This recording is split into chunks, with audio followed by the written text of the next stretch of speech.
Breaking news, major science update from big tech. It appears people will no longer be ostracized from the public square for questioning the epidemiological efficacy of those stupid cloth hankies that Dr. Fauci made us wear for 2 years.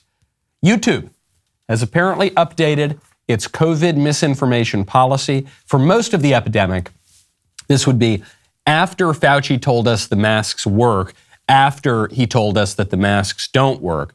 YouTube and other big tech platforms suspended and deplatformed people for even questioning the masks. I had episodes of this show taken down because they were in violation of YouTube's COVID misinformation policy. Of course, I still made fun of the masks, but I had to do it in an indirect way, and importantly, in an extremely expensive way when the episodes of my expensive show were taken offline. Now, just one day after Dr. Fauci announced his accelerated retirement before Republicans retake the Congress, now, all of a sudden, it appears Google has dropped its rules on mask commentary. Kind of coincidental timing, but whatever the reason, let me just take this opportunity to say, the masks were always dumb, and they didn't do jack diddly to stop COVID. And the only thing they ever accomplished was to make us all breathe stale air and look like lemmings, which our sadistic and corrupt overlords took great pleasure in. Boy, that's nice. Now that that's out of the way, we have to ask, if making fun of the masks no longer constitutes scientific misinformation, then how did it ever constitute scientific misinformation? The masks have not changed. The people have not changed. The platform has not changed. Even COVID, with all the variants, has not really changed all that much. If the scientists simply got the masks wrong, then who's to say they aren't getting it wrong now?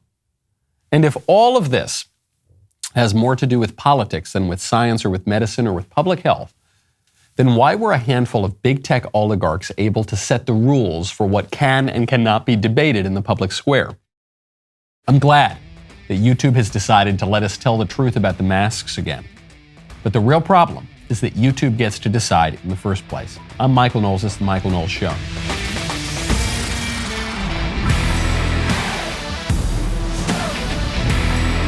Welcome back to the show. My favorite comment yesterday is from Drania Shale, who says, damn, Fauci is even wrong about when he's leaving his position. That's epic. A perfect way for the man to go out.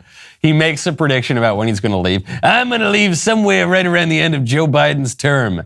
And then what do you get 2 months later? Never mind, I'm out soon. Bye. See ya. Yep, he even got that wrong. We got to protect ourselves from bad technocrats. We got to protect ourselves from epidemics. We got to protect ourselves from freeze, fire, flood, and the bad guys. That's why you need Ring.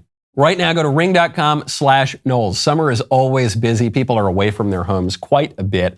I was away, not even on vacation. I was away because I was in the hospital for a few days while my wife was giving birth to my son. Then I was away yesterday. I was in Canada, of all places. I want to make sure that my home is protected. So you know about Ring. You know about the Ring video doorbell. You can see and speak to whoever is at your door, no matter where you are in the world. You could be in the home. You could be at the office. You could be in Canada. You can do it.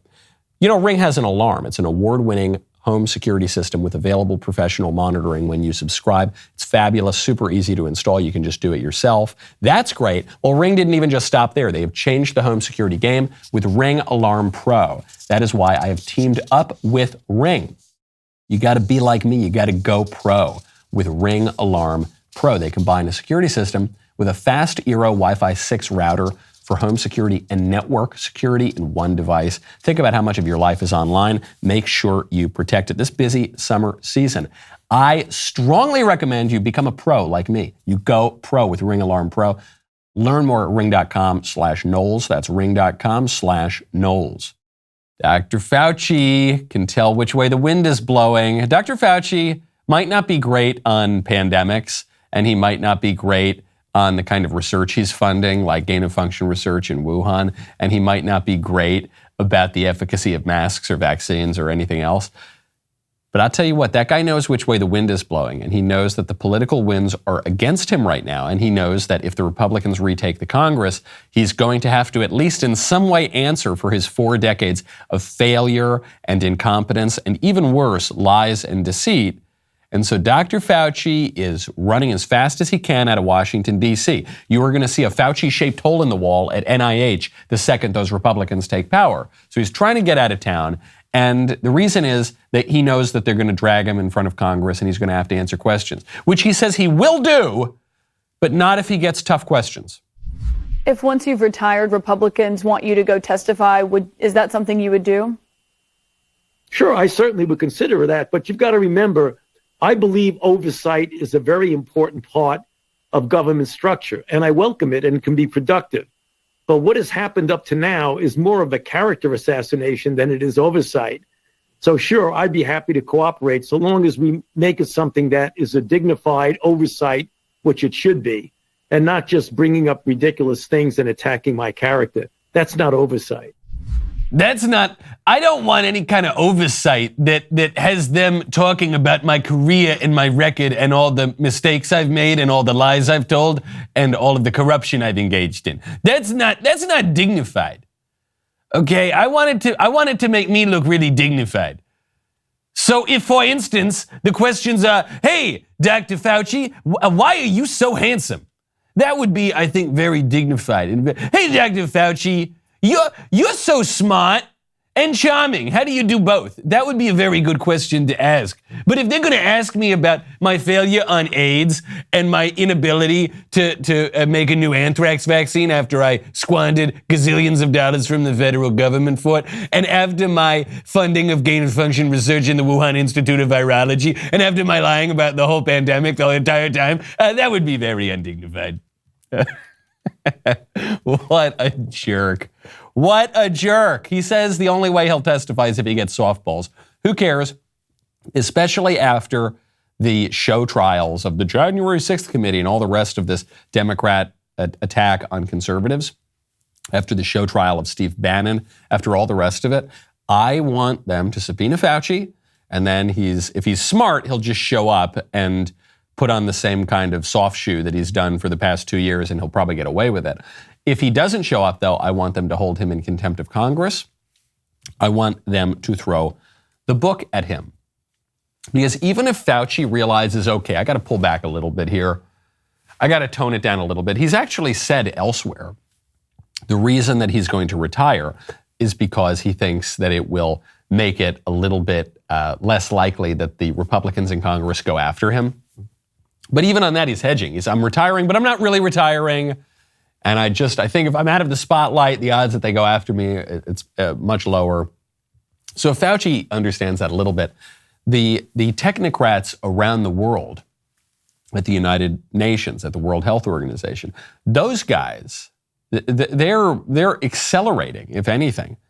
If anything, they are feeling empowered to take even more control and even more sovereignty away from us. The head of the World Health Organization, Tedros Adhanom Ghebreyesus. Did I say that correctly? Probably not. Who cares? He said in a speech to the WHO, quote, "The pandemic has demonstrated not only why the world needs the World Health Organization, but why the world needs a stronger, empowered, and sustainably financed World Health Organization. I thank all member states for the historic commitment you made to gradually increase assessed contributions to 50%. That would be Dr. Tedros. The World Health Organization is in large part the reason why the COVID pandemic was so bad, because the World Health Organization covered up for China during the first several months of the pandemic. And the World Health Organization not only carried water on the danger that the virus in China posed to the rest of the world, the World Health Organization carried water for China on how the virus began in the first place, flew cover for China when they made up the ridiculous story about the bats and the pangolins at the Wuhan wet market, instead of where the virus almost certainly came out of, which was the Wuhan Institute of Virology, which was funded in part by Dr. Fauci and the NIH in the United States. Tedros and the whole WHO made the pandemic worse. This is why Donald Trump and lots of Republicans said we need to decrease our funding for the World Health Organization. These guys, not only are they not improving the public health, not only are they taking away our rights and our liberties, they're actually making the whole situation far worse than even when it started. And this is what the libs always do. The libs cause a problem, or they exacerbate a problem, and then they take that problem as evidence that they need more power. They, the people who caused and exacerbated the problem in the first place. The problem's really, really bad. Give us more power. You especially see this, the clearest example would be with welfare. With certain welfare programs that create cycles of dependency, the libs will take a bunch of power and then wield that power within welfare, giving out lots of money, often entrapping people, not in a social safety net, but in a spider web. And then as the problem gets worse, they use that as an excuse to say, see, this is why you need to give us a lot more money so that we can expand the programs that are trapping people in the cycles of poverty in the first place. This is what they always do. The libs take a lot of power in the education system. Then what happens? The quality of students' education decreases. Students become much, much more ignorant. Then the libs point to that. They say, this is a huge education crisis. You got to give us more money and power. No, guys, it was the fact that you took all the power in education that caused the education crisis in the first place. And there is a video out right now from a YouTuber, James Klug, which makes you tremble and weep for America. It's a video of Gen Z. This guy just goes out on the street, asks really, really basic questions to a bunch of Zoomers on the street, and they don't know the answer. And the reason why this is so weird is because we have been reliably told our entire lives, if you're a young person, let's say you're under 45, you've probably been told your whole life, you're the most educated generation ever. And people are being told this more and more, the younger they are. And it turns out we actually know much, much less than virtually every generation that came before us. It means we need to protect what assets we do have. It's why you got to check out Birch Gold. Text Knowles to 989898. The Consumer Price Index has reached 40-year highs. The latest GDP numbers confirm the U.S. is in a recession, whether the administration wants to admit that or not. Now is not the time to have all your money in the stock market or tied to the U.S. dollar. Take action to protect your savings from a highly turbulent economy now by diversifying at least some of your investment portfolio into gold and silver from Birch Gold Group. Text Knowles to 989898. Birch Gold will send you a free info kit on how to transition an IRA or eligible 401k into an IRA in precious metals. Birch Gold will even help you hold gold in a tax-sheltered account. For decades, investors have relied on gold and silver as a hedge against inflation. You can too. They've got an A+ rating with the Better Business Bureau, countless 5-star reviews, and thousands of satisfied customers. So do it right now. Text Knowles to 989898. Get help from Birch Gold today. That is Knowles, Knowles, to 989898 to claim your free no-obligation info kit on how to protect your hard-earned savings with gold.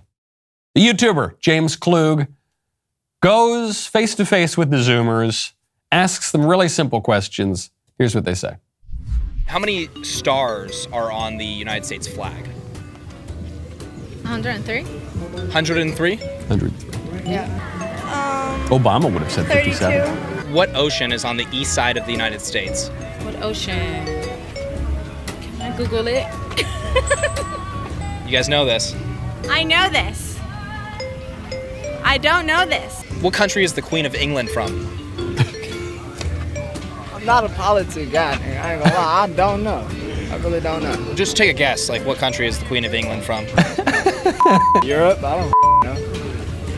I don't know, I just took a guess. What's the capital of the United States? There's a capital? What? Yes. Lexi? Take a guess.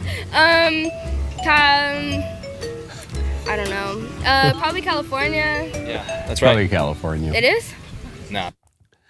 Practically speaking, I think it is probably California. It's California. Just the California vibe seems to be taking over the whole country. Really sad stuff. Now you might say, oh, well, he just went out and found the dumbest people he could find and posted their silly gotcha moments. I'm not sure that that's true. There was a survey that was taken by the ISI, the Intercollegiate Studies Institute, back in 2007. So this is now 15 years ago.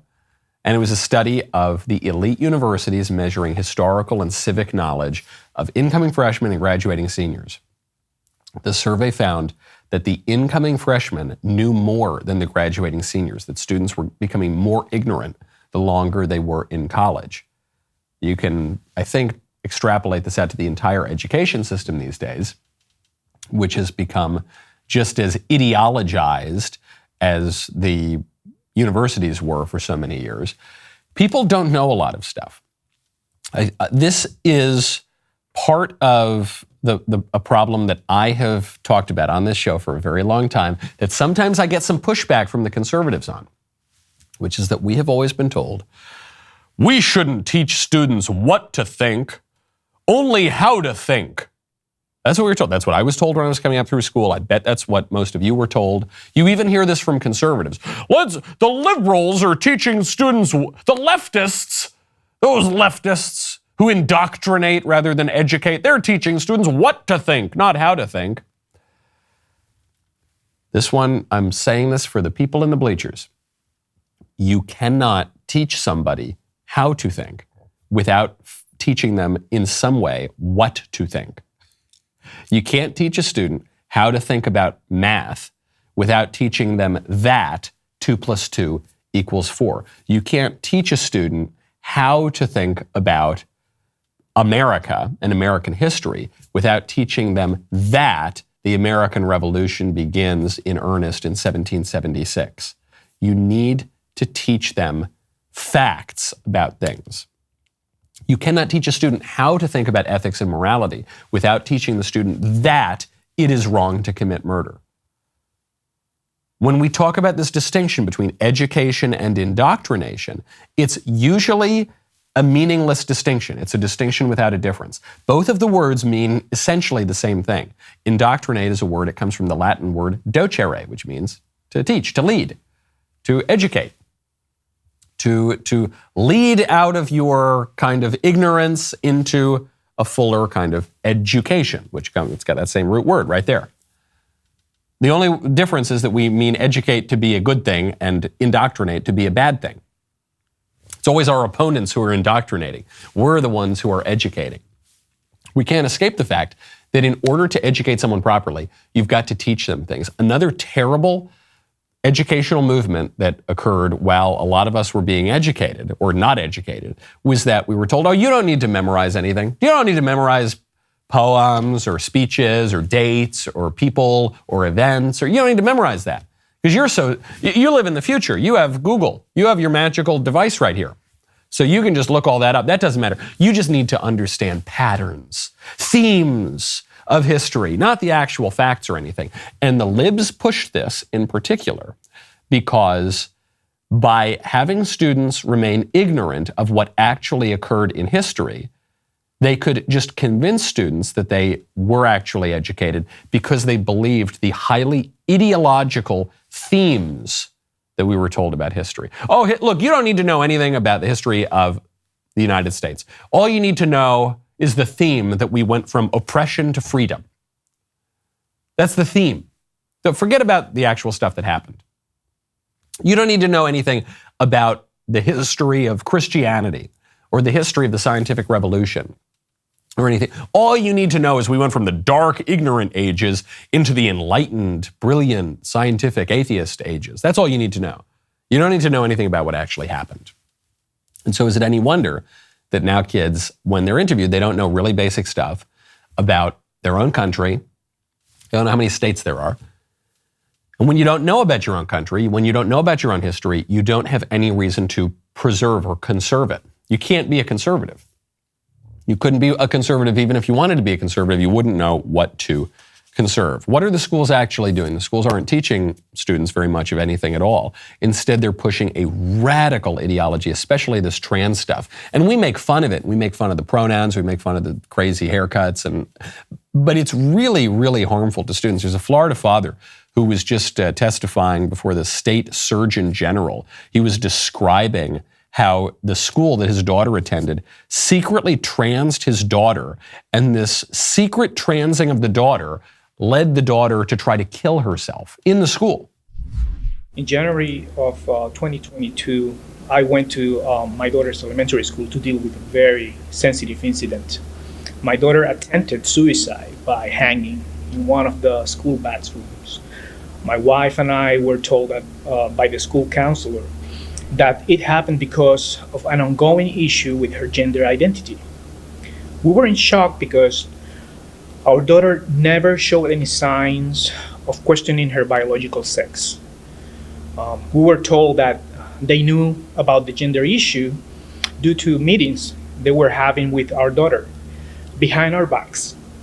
We learned that during these meetings, our daughter's confusion was affirmed and validated through the use of fictitious male names and male pronouns. Our daughter was living a double life without our consent or knowledge.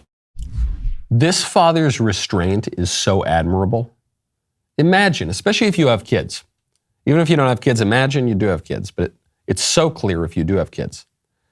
Your sweet little kid, apple of your eye, precious, you'd do anything. You'd throw yourself in front of a bus for this kid. You send this kid to a school that you pay for through your taxes, and you assume that you can trust the people at the school, the teachers and the administrators. And then the teachers and the administrators secretly fill your precious little kid's head with lies and fantasies and perverted delusions, and then your kid tries to kill herself. It would be very difficult to refrain from violence in that situation against the perverts and the psychos and the weirdos at the school who did that. It would be very hard. That father has such admirable restraint. That's what's going on in our schools. And this is happening in Florida. That's why Ron DeSantis has put out this mandate to the schools to say, look, no more of this. No more of the weird race education, but especially no more of the weird sex education up through grade 3. The only problem with what's going on in Florida is it doesn't go nearly far enough. We've got to kick this stuff out of the classrooms all the way up to grade 12, the weird transgender stuff. We just have to kick it out. And if teachers bring this up at all, fire them, maybe prosecute them. I don't want to sound hyperbolic here, but this is an actual existential threat to society if men and women don't know the difference between the two. All right, it is a severe threat to the entire society if this is what's going on in the education system. And so we have to take it very, very seriously. Meanwhile, the libs are crying and saying that Ron DeSantis is basically Mussolini. Forget Mussolini. He's Hitler. That's what they're saying, because he wants to limit the ability of these sickos in the guidance counselor offices and the administrative offices and the classrooms, for that matter, to trans your little daughter and your little son. What are people going to do about it? Ron DeSantis isn't even able to do all that much. This is still going on. DeSantis gives out his orders, and the teachers laugh, and the administrators laugh, and the state attorneys laugh, and they say, yeah, okay, the governor gave out his order, now let's see him enforce it. I talk a lot on this show about the squishes. I do, because the squishes, in some ways, they bug me more than the libs. The libs, I expect. I expect them to try to screw up the country. It's the squishes who I find so deceptive. I'm talking about the Kinsingers. I'm talking about the Liz Cheneys, whose gelatinous rhino spines just absolutely morph and melt under the slightest pressure. Well, it's that kind of behavior that you would never dream of engaging in or modeling to your son or daughter, and yet the numbers are in. Right now, most of you squished this very morning. Some of you are squishing right now. Michael, you're being too harsh. Yeah, maybe, all right. But if you are still not shaving with a Jeremy's razor, if you're still using a razor made by a company that said that you're toxic, you are, 1, shaming yourself, and 2, funding the bizarre gender ideologues who wish that you would just disappear down a drain with your unwanted stubble. Don't squish on your values. Switch to Jeremy's Razors. Get your Founders Series shave kit today. Go to jeremysrazors.com, jeremysrazors.com. Meghan Markle is launching a podcast. I'm not interested in this story because I'm interested in Meghan Markle.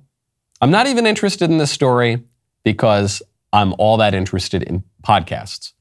I'm interested in this story because I'm really interested in politics. And Meghan Markle's stupid new podcast tells you pretty much everything you need to know about how political power is exercised in this country. People should expect the real me in this, and probably the me that they've never gotten to know, certainly not in the past few years, where everything is through the lens of the media, as opposed to, hey, it's me. I'm just excited to be myself and talk and be unfiltered, and yeah, it's fun. I've said this before, I'll say it again. I'm calling for a complete and total shutdown of new podcasts until we figure out what the hell is going on. Too many people have podcasts. Look, I understand it's rich coming from me. I have 3 podcasts myself. Okay? I've got this show. I've got Verdict with Ted Cruz. I've got the book club. I'm on other podcasts, actually, too. I'm on Backstage. I get it, okay? But it's too much. Meghan Markle having a podcast, it's too much. And why does she have a podcast? This woman was Duchess of Sussex. This woman was actual royalty in the most prestigious royal family in the world. The last really even somewhat important royal family on earth. She wasn't even just a politician. She was even higher than a politician in public life. And she gave all that up to do a podcast. She gave up having an official role in politics to just kind of be in the media. There's a story that came out over the weekend. This is a story about me, actually, and some other people too. It's from Politico. It was a total hit piece on conservatives who have podcasts. It was called, "Wow, Politicians Are Really Bad at Podcasting." And none of these politicians are getting it right. And the story was largely about me and Senator Cruz because we have the most prominent politician podcast in the country. That's the Verdict podcast, which hit number 1 on the charts and stayed there for a long time, and it still is pretty high up on the charts most of the time. And this Politico guy hates the podcast, and he called me a right-wing gadfly, which I'll take as a badge of honor. I'd really be worried if a Politico reporter liked my podcast. That's how you know I'd have to hang it up and find a new job. But I really he was very upset. He was very bothered. He listened to lots of episodes of the show. He certainly didn't learn anything. But even granted all of that, the very fact that this article could be written, because it wasn't just about me and Ted Cruz, it was about all of the politicians who have podcasts as well.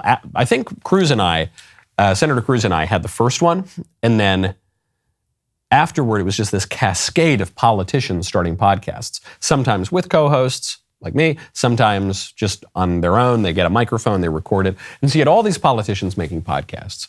And the fact that happened tells you a lot about our political order, which is that politicians are starting podcasts because there is essentially no difference between an elected politician and a media figure in terms of the actual political influence that they wield in the country.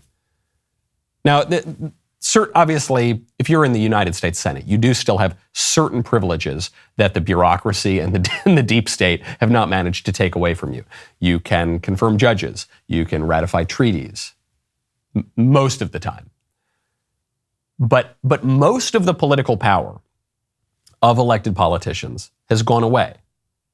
Even the U.S. Senate, which should be the most important deliberative body in the world, but certainly the U.S. House of Representatives, and certainly a lot of the state houses, and certainly a lot of the lower elected positions. That power has gone away to the deep state, to the bureaucracy, to the executive agencies, to the corporations through privatization, to the schools, to all the rest of it. The difference between a media figure and a politician, not so clear these days. In fact, the most important thing that most elected politicians do is go on TV. Well, it used to be go on TV. Now that TV doesn't matter as much anymore, it's that they go on podcasts. It's that they go on the internet. It's that they get the message out there. Most members of Congress are sort of glorified press secretaries. Or now maybe a little bit more so because they host their own shows and they get the message out there. But in terms of the real power that they wield, it's not very much.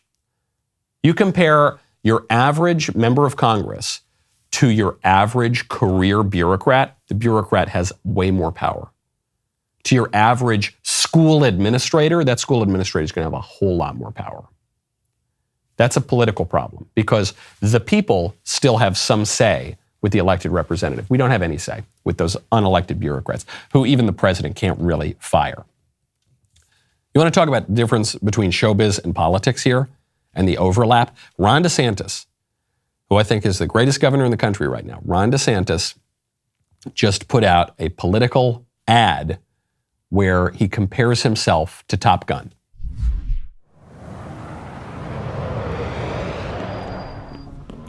Good morning, ladies and gentlemen. This is your governor speaking. Today's training evolution, dogfighting, taking on the corporate media. The rules of engagement are as follows. Number 1, don't fire unless fired upon, but when they fire, you fire back with overwhelming force. Does it say that in the bill? I'm asking you to tell me what's in the bill. Number 2, never ever back down from a fight. If I could complete the question, though. So you're going to give a speech or ask a question? Number 3, don't accept their narrative. It's wrong. It's a fake narrative. I just disabused you of the narrative, and you don't care about the facts. It's why people don't trust people like you, because you peddle false narratives. All right, ladies and gentlemen. Let's jump up.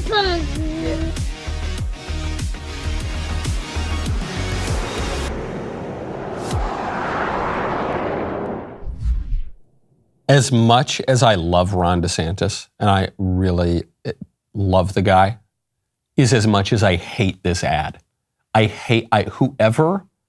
Whoever suggested this ad to the governor should not only be fired, but should probably be imprisoned, okay?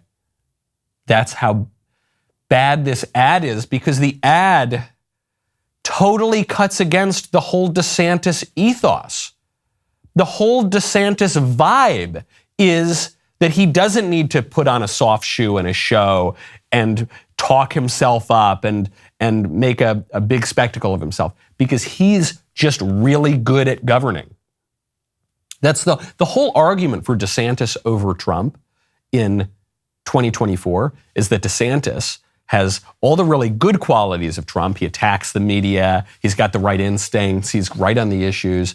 But he's much more effective at wielding political power. I'm not saying that's even necessarily true. I'm just saying that's the argument for DeSantis over Trump. And then DeSantis goes out and makes one of these kind of cringeworthy commercials that undercuts that whole argument. The whole argument for DeSantis is he's a serious guy. No, he's not messing around. He's not one of these clown politicians that just goes up and does a little routine and a little vaudeville number and doesn't really do anything. DeSantis is the guy who gets stuff done. He wields political power. He's a tough guy. And then they have him put on a clown suit and dance around. What is wrong with these people? You never underestimate the ability of Republican political consultants to clutch defeat from the jaws of victory. DeSantis needs to just forget about this ad. Politicians make mistakes, but just he needs to be aware that he doesn't have to do this stuff because he's the real thing. He's the real deal.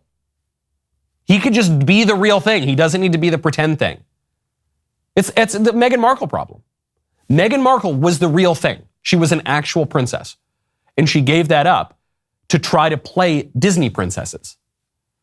She was an actual public figure, royalty, the real deal, and she gave that up to just be the kind of image of a public figure, to just be a facade, to just be someone on a TV screen, to just play pretend. Ron DeSantis doesn't need to play pretend. He's the real thing. We all need to stop playing pretend. And we need to actually do stuff. It's a technological and social problem. It's a problem of our age. We're all just living in virtual reality. We're all just playing pretend. We're all pretending that we're a certain identity on social media. I'm not even talking about media figures or politicians. All of us are doing that. We're putting out a pretend persona instead of doing the real thing. We're taking photos that are totally specially tailored to make it look like we're having a great time instead of just actually having a great time, to make it look like our lives are really perfect instead of actually working on the habitual virtuous things that make our lives very good and that lead to human flourishing. Don't do that. Just be the real thing. Speaking of potential presidents, you know how much I hate to say I told you so? You're aware of that? For the past couple of weeks, there has been chatter among the libs. And the squishes, and the whole political class. They've said Liz Cheney might run for president in 2024. Liz Cheney standing up against the Trumpists and the MAGA. The liberals on ABC News, not just ABC News, but they are, I think, representative. They were just discussing all the very serious commentators with their serious ties on and sitting on network television, and they said, Liz Cheney, oh boy, she's going to pose a real problem for Trump. She's going to play a real significant role in the Republican Party. Mark, what is your sense on the role that she has taken on? I think she has been, look, I would say that she's unleashed, but she was pretty unleashed before the election. But I think she will be an extremely relevant figure in her party, I think across the board. I think she seems like she is one committed not only to sort of take down Donald Trump, but to take down the sickness of her party. Extremely relevant in the Republican Party. She's going to take down Donald Trump. She's going to take down all the MAGA people. So that's what the genius political experts were saying. On this show, 6 days ago, I said the opposite. I said, no, Liz Cheney's a joke. If she ever runs for president, she's not going to take down Trump. She's not going to be relevant in the Republican Party. If she does anything at all, she's going to hurt Joe Biden. So what's her support nationwide among Republicans? I don't know, negative 10%. She would be a spoiler for the Democrats because the Democrats have gone completely insane.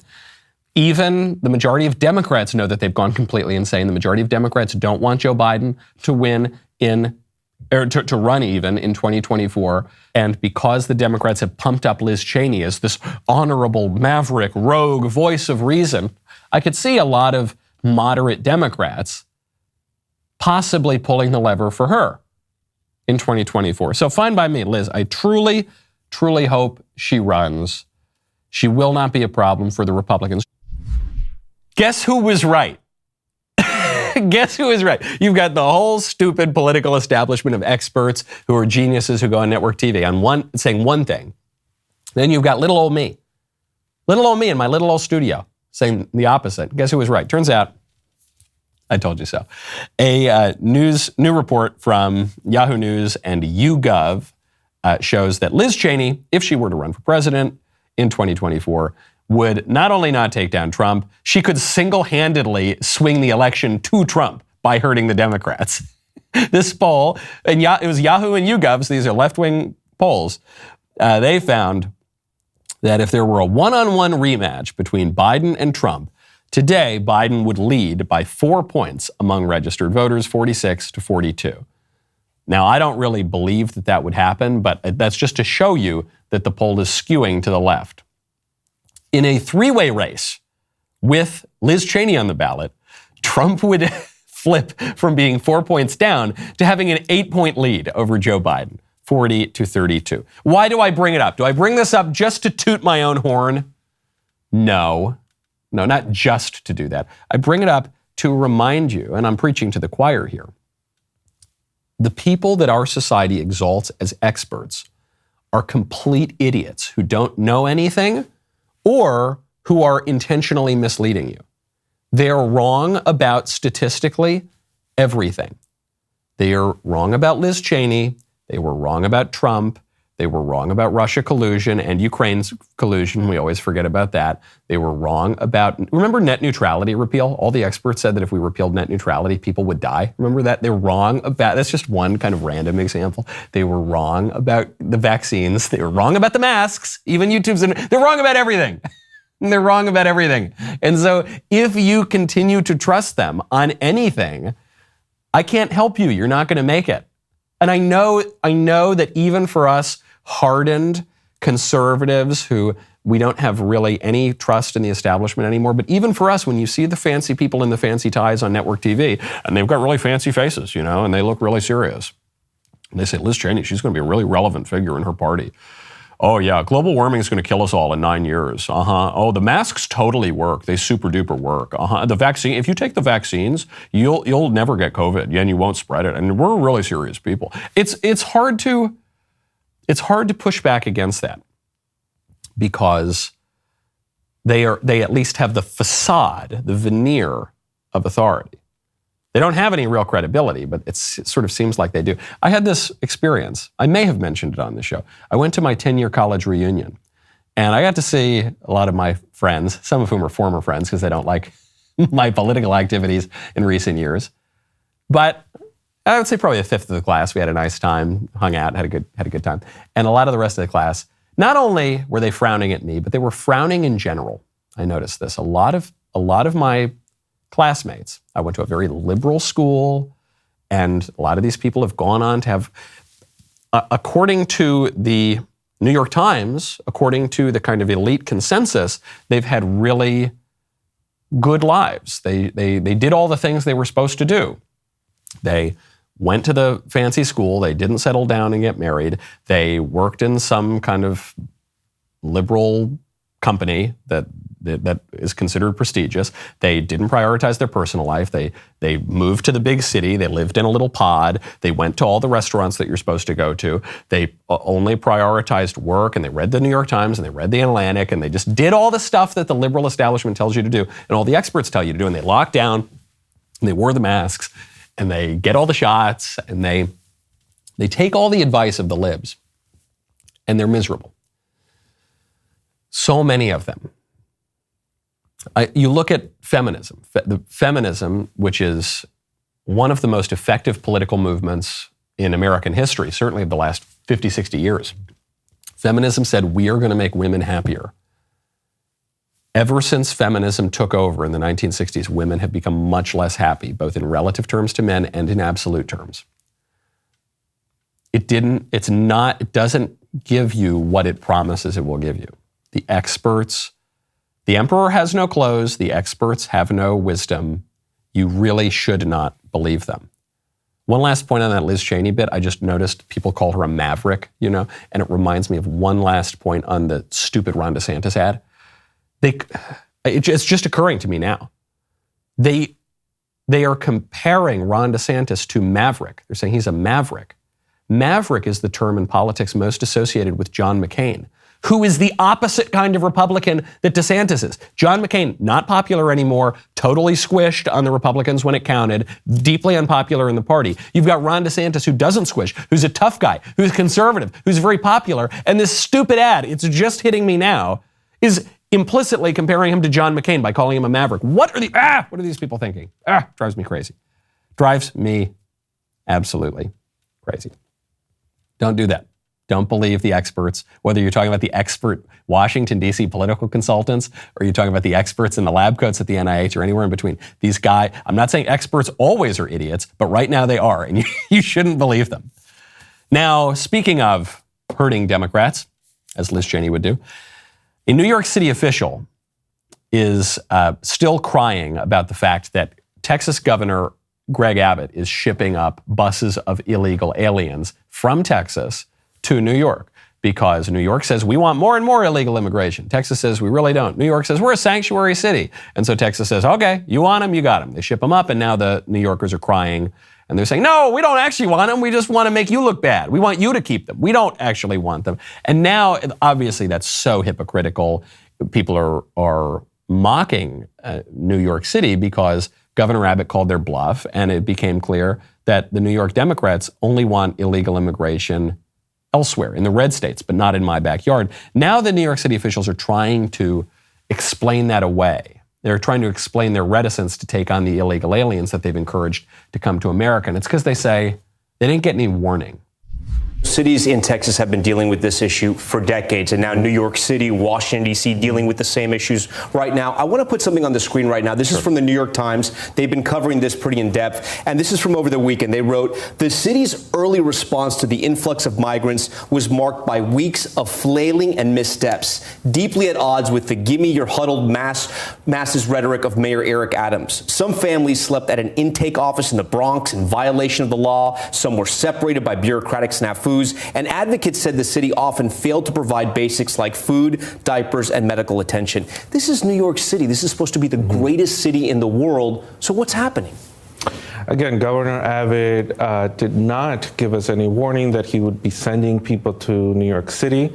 And as nonprofits like Catholic Charities have indicated, they started to receive people out of nowhere. And it's a situation that we're all trying to adjust and meet the moment.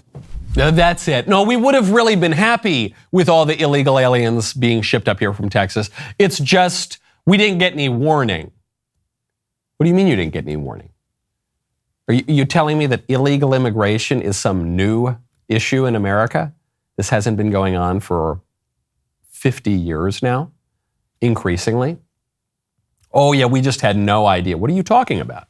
You know about illegal immigration. That's why you call yourself a sanctuary state. That's why you call for more of it. You just didn't think that the governors would call your bluff. What happened here is you didn't believe when you thought that you could just talk. Oh yeah, we want illegal immigrants. We're the good guys. Those Texas people, they're the bad guys. Oh, we would take them. We would totally take them. We love illegal immigration. And you didn't think that any Republican would actually wield political power to call your bluff because you thought that Republicans are all gelded little gimps who just exist to lose with dignity.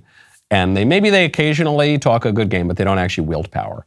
And then Greg Abbott, who's not even the most right-wing conservative, Greg Abbott wielded power in just a little bitty way, and you're losing your minds. That's a good message for all the rest of the Republicans. Because, by the way, this is popular stuff. I mentioned on the show the other day that the majority of Americans believe that illegal immigration constitutes an invasion, and the libs say this is racist, horrible rhetoric. Poll comes out by Ipsos, shows that 47% of Hispanics agree that illegal immigration across the border is an invasion. Almost half of the Hispanics in this country, I don't think they're racist against Hispanics. They're saying the same thing because it's true. It's a winning issue. Republicans just need to wield a little bit of that power. Now, we've got a lot more coming up in the member block. Our producers have found a viral clip on TikTok of what they tell me is the most intense pronoun explanation. This is going to clear up all the pronoun transgender controversy. They want to play it for me. This way I'll become educated. I'll probably become woke. That is happening right now. If you don't want to miss it, if you're not a member, click the link in the description and join us over at Daily Wire. We'll see you over there.